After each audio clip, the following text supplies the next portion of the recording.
In the 20s and in the 40s it was planned to build a dam at the end of the Urseren Valley. Located in the central of Switzerland, it would have been the greatest dam project at that time in the Alps.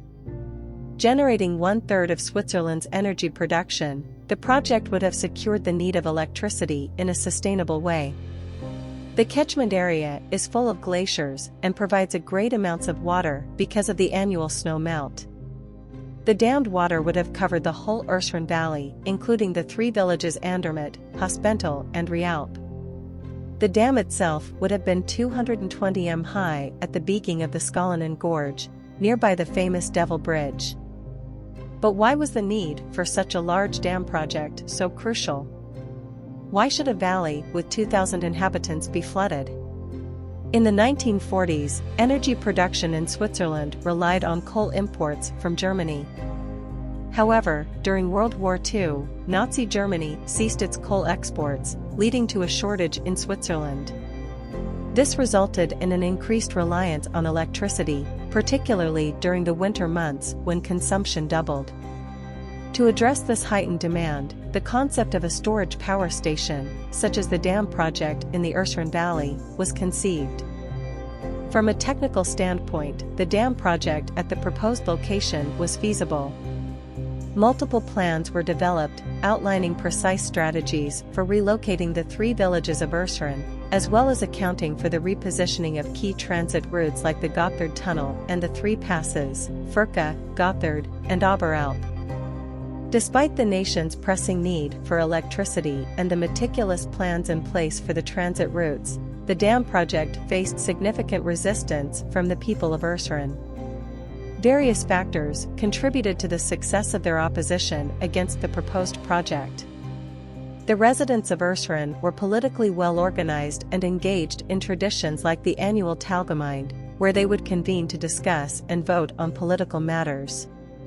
This unity provided them with a powerful force against the dam project. Through the use of posters, rallies, and protests, they effectively fought against the plans put forth by the electricity company, ultimately achieving success in preventing the dam's construction. Was the dam planned at the wrong time? When was it feasible to build such big dam projects? This graph illustrates the large dam projects constructed in Switzerland during the 20th century, with a volume exceeding 10 million cubic meters. The horizontal axis represents the building years in 26 increments, while the vertical axis represents the number of large dam projects. The graph indicates that the majority of these dams were built between 1946 and 1964. During this period, the feasibility of constructing dams in Switzerland was influenced by various factors, including technological advancements, energy demands, economic considerations, environmental concerns, and public opinion. Each dam project's viability was assessed based on these factors to evaluate its impact on the environment, local communities, and the overall energy system. In the case of the Urseren Dam project, the factor that had the most significant impact was the local community's resistance. Despite the favorable timing for such a large-scale project, as mentioned earlier, the strong political traditions and the residents' desire to protect their homeland ultimately brought an end to the dam project. The resistance reached its peak with a riot on February 19, 1946, during which the dam project engineer was physically assaulted in Andermatt, resulting in several injuries. Some months later, the project application was officially rejected by the ENA government. Would the location of Urseren still be suitable for a large dam project today?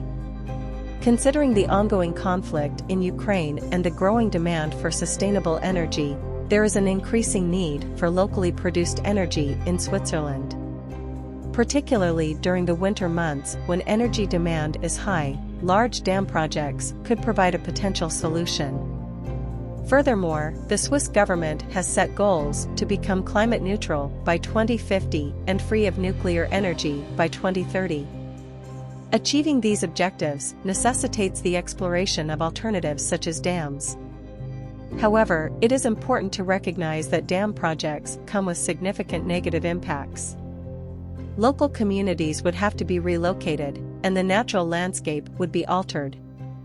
These factors must be carefully weighed against the potential benefits in terms of renewable energy generation and the broader goal of achieving a sustainable energy system. In recent years, the Urseren Valley has witnessed the development of a tourism resort, particularly in Andermatt. Consequently, the economic focus of the region has shifted away from the large dam project. With population growth and increased investments in Andermatt, it appears highly improbable to realize a significant dam project similar to those planned in the past. However, the Urseren Valley continues to rely on alternative and sustainable energy resources. Small dams already exist, and wind parks have been established in the mountains.